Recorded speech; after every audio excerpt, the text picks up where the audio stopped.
So the year is 2019, and the third movie in the Has Fallen trilogy has finally come out. Angel Has Fallen. I remember the weekend this movie came out and seeing that Rotten Tomatoes score, in the 30s or 40s. Clearly it was going to be rotten, but this was expected. The previous movies were also rotten. And the audience score was likely going to be dumped popcorn given the response to the previous movie, London Has Fallen. I could never have expected this jaw-dropping moment when I saw the movie have a 90+ rating from the audience opening weekend. And to this very day, as of recording this, the movie sits at a 93% for an action movie. Keep in mind, this is on the level of The Dark Knight, Terminator 2, Hard Boiled. Like, this must be one of the top action movies of all time, right? Well, no, not really. If you look at it on the IMDb and Letterboxd scores, it looks like it tells a completely different story. And both of these sites are audience user-based aggregators. You can submit reviews online there and they will be posted online and help adjust the score. On Rotten Tomatoes here, it says a 93. What is going on here? Why is it so different? This was the first time I noticed something funny about the audience score, and for the past 6 years, I've had major trust issues with this audience score. The previous year, 2 movies came out that I think really shifted how audience scores worked on Rotten Tomatoes. Captain Marvel and Star Wars: The Last Jedi.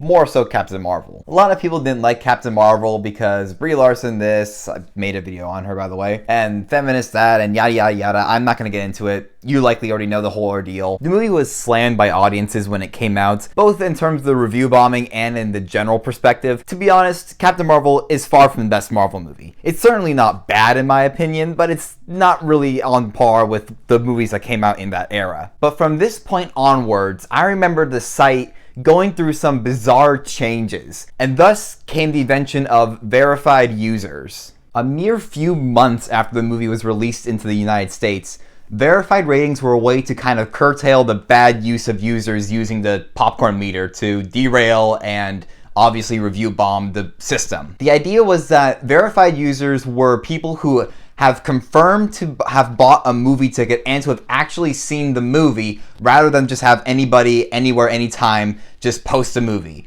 Those reviews were reserved to the all audience score rather than the verified. So there's 2 different scores that were used. One you can check for verified, which is usually the people who have seen it or confirmed to have seen it, and all audiences, which is just everybody no matter whether you've seen it or not. Verified users, I believe, also have a check mark next to them to make sure they're like actual, verified users, duh. Now, in my opinion, this seems like a pretty darn good idea, to actually be fair and give the people who have actually seen the movie the fair and respectful critique or praise that the movie deserves. This, at the same time, causes other problems that kind of combat what the previous use of the audience score was for the rest of Rotten Tomatoes. I'm going to break this down into 3 separate parts that both critique the audience system, but also the Rotten Tomatoes site in general a bit. Now, this is in no way meant to boycott or just throw this site down to oblivion, because I still use this site regularly, especially with the critics score. I just personally feel like that there's this level of distrust I have of the site in terms of how well the movie is actually being received on the site versus everywhere else I see. And this may not work for every single movie, because there are some movies that do have more reasonable reviews that match other sites, and there's plenty of those examples, honestly, but there are quite a few that just don't make sense to me. And we may not see eye to eye on everything, but hopefully this might shift your perspective on the site a little bit. Part 1. Misleading ratings. So we're going to go over a few recent examples of how this audience system is really screwed up in a way. Let's take a look at the recent movie Melania. Now, obviously, you've likely seen these ratings before. This giant gap between the critics and the audience. You look at the audience, it's at a 98% from over 1,000 verified ratings. That doesn't seem like a lot, but we're going to get to that in a moment. For now, let's just look at that 98%. 98% is the same level as the Shawshank Redemption. That is insane. Let's take another click at it. All right, you can see the verified audience here and the critics here. Well, it looks like critics, no matter what, they didn't like it, but let's look at the audience. All right, now let's click on the all audience, the one we mentioned earlier. This is for the general public, no matter whether you've seen it or not. And, oh, that's a little weird. All right, you know what? Review bomb. Let's just say this movie was heavily review bombed. Let's move on to a different franchise. Scream 7. Now, I've only heard negative reviews everywhere about this movie, but somehow Rotten Tomatoes seems to have a 75+ audience score, which is quite interesting to me. Alright, let's just do what we did before. Oh, it's at 70%. It's only 5% lower. Let's just say this movie has a lot of maybe franchise fans. You know, all audience members who go see this are franchise people. People who have seen the previous Scream movies. It's obviously the 7th one. You're not just going to go see it because it's the first Scream movie you've ever heard of.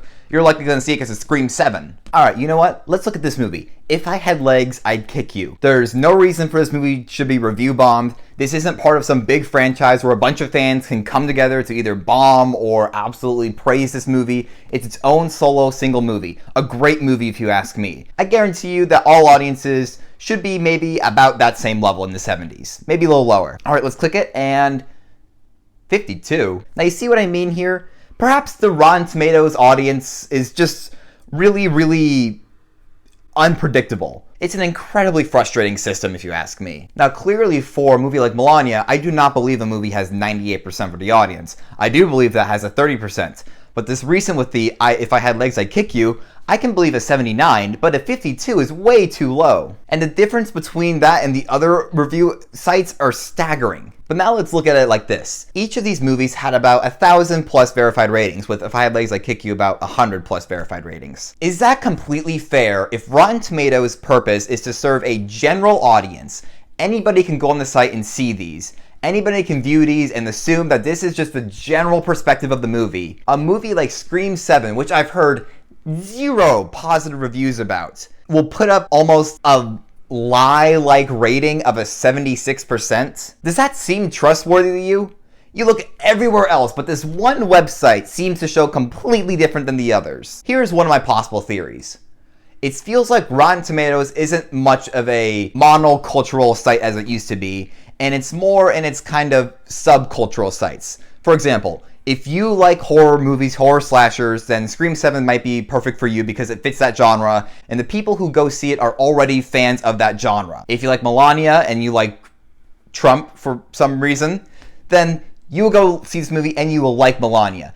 These movies are made for certain audiences, and those certain audiences will review those certain movies. It's no longer for the general perspective, it's only for those small categories. I think is not the best way to run a movie review site, but it's also not the worst way either. It's just really difficult to pinpoint exactly what website is trying to tell you about each movie with its scores. That's at least my theory now. And I think it's pretty plausible and realistic. Problem is though, the actual user reviews, the actual user database, like you go on to see the posted reviews, that whole system in itself is, to be blunt, pretty bad.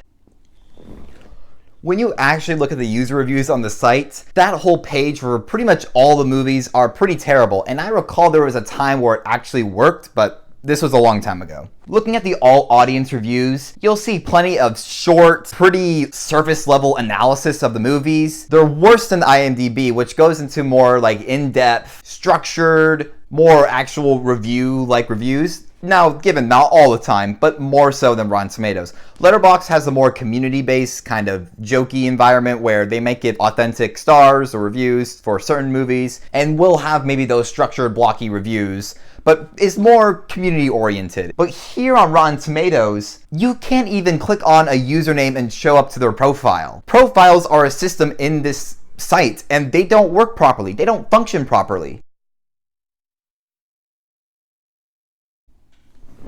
Now, is this going to be some be-all, end-all to the movie reviewing system and online discourse?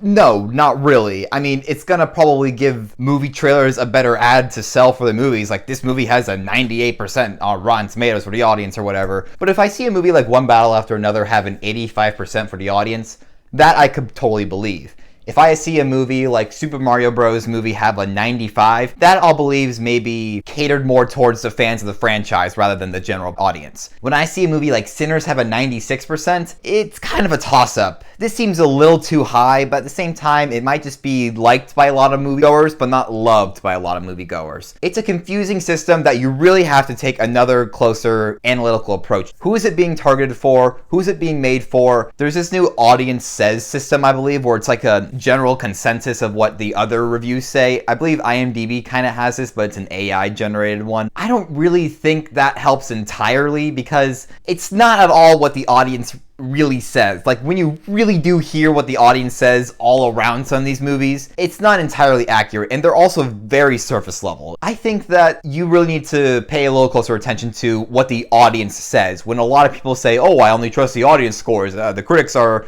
total BS. Well, I really do highly encourage you to take another look at what the audience really says, not just on Rotten Tomatoes. You should really check other sources. Thank you all for watching. Just something I had in the back of my mind for a while now, and I've had this for like the past 5 years, and I just really wanted to get it out there because I feel like I don't really see a lot of people talking about this. I just really wanted to lay my thoughts out about how I feel about Rotten Tomatoes and what people say about the audience system.